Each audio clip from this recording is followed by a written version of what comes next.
Hello everyone, welcome to Law Vita. आज हम article 12 के अंदर स्टेट का मतलब समझेंगे और साथ में इसके कुछ लैंडमार्क जजमेंट्स भी डिस्कस करेंगे। तो चलिए शुरू करते हैं। सबसे पहले देखेंगे कि आर्टिकल 12 क्या है। तो हमारे कॉन्स्टिट्यूशन के अंदर आर्टिकल 12 बताता है कि स्टेट कौन होता है ताकि हम अपने फंडामेंटल राइट्स को प्रोटेक्ट कर सकें। According to article 12, government and parliament of India, government and legislature of states और सभी लोकल और अदर अथॉरिटीज जो इंडिया की टेरिटरी में आती हैं और जो इंडिया के गवर्नमेंट के कंट्रोल में है, ये सब स्टेट में शामिल हैं। ये डेफिनेशन इसीलिए जरूरी है क्योंकि सिर्फ स्टेट के एक्शंस कोर्ट में चैलेंज किए जा सकते हैं अगर वो आपके फंडामेंटल राइट्स जैसे आर्टिकल 14, 15, 19 और 21 को वायलेट करते हैं। अब हम समझेंगे कि आर्टिकल 12 सिटीजन्स के लिए क्यों जरूरी है। आर्टिकल 12 बाउंड्रीज सेट करता है कि जब किसी सिटीजन का फंडामेंटल राइट वायलेट होता है तो किस पर जिम्मेदारी होगी, क्योंकि इसके बिना ये क्लियर ही नहीं होगा कि कौन इन राइट्स को प्रोटेक्ट करेगा।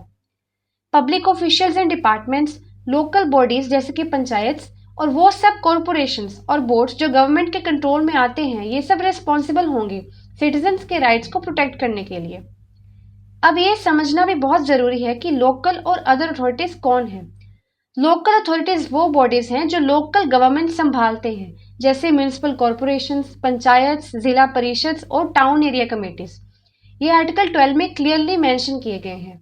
और अदर अथॉरिटीज में जो बॉडीज कानून द्वारा बनाई गई हैं और जो बॉडीज पब्लिक फंक्शन परफॉर्म कर रही हो, जो गवर्नमेंट कंट्रोल में हो और जो बॉडीज गवर्नमेंट के पैसे से चल रही हो, ये सब इंक्लूडेड है। अब आर्टिकल 12 की कुछ लैंडमार्क जजमेंट्स को समझेंगे। पहली जजमेंट है Sukhdev Singh versus Bhagat Ram. Supreme court ने कहा कि ओएनजीसी एक अदर अथॉरिटी है क्योंकि ये पब्लिक फंक्शंस परफॉर्म करती है, इसीलिए इसके एक्शंस कोर्ट में चैलेंज किए जा सकते हैं। नेक्स्ट केस है Rajasthan electricity board versus Mohanlal. इस केस में कोर्ट ने कहा कि इलेक्ट्रिसिटी बोर्ड भी अदर अथॉरिटी है क्योंकि ये पब्लिक ड्यूटी करती है। थर्ड केस है अजय हासिया वर्सेस खालिद मुजीब। इस केस में कोर्ट ने कहा कि अगर कोई प्राइवेट इंस्टीट्यूशन गवर्नमेंट की हेल्प ले रहा है और पब्लिक फंक्शन परफॉर्म कर रहा है तो वो भी अदर अथॉरिटी माना जाएगा। फोर्थ केस है Bharat petroleum corporation limited versus NR Veeramani. Supreme court ने कहा कि बीपीएसएल एक गवर्नमेंट कंपनी है और इसके एक्शंस हाई कोर्ट के जुरिडिक्शन में आते हैं। एक केस में सुप्रीम कोर्ट ने 5 टेस्ट दिए ये देखने के लिए कि कोई बॉडी स्टेट है या नहीं। उस केस का नाम है RD. Shetty versus international airport authority of India. वो 5 टेस्ट थे।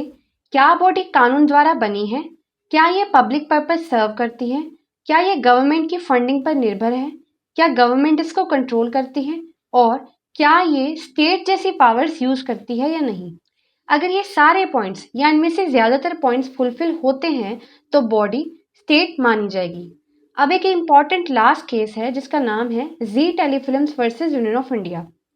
इस केस में सुप्रीम कोर्ट ने कहा कि बीसीसीआई आर्टिकल 12 के अंदर स्टेट नहीं है क्योंकि बीसीसीआई किसी कानून या एक्ट से नहीं बनी थी और गवर्नमेंट का इस पर कोई कंट्रोल नहीं था, ना पैसे में, ना काम करने में और ना ही इसके डिसीजंस में। ये केस ये दिखाता है कि हर बड़ी या फेमस ऑर्गेनाइजेशन स्टेट नहीं होती। आर्टिकल 12 हमारे फंडामेंटल राइट्स को प्रोटेक्ट करने में एक पावरफुल रोल प्ले करता है।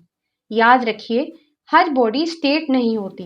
कोर्ट देखता है कि उस पर गवर्नमेंट का कितना कंट्रोल है और क्या वो बॉडी पब्लिक फंक्शन परफॉर्म कर रही है या नहीं। तो आज के लिए बस इतना ही। ऐसे और सिंपल और क्लियर कंटेंट देखने के लिए लॉ विटा को फॉलो कर लीजिए।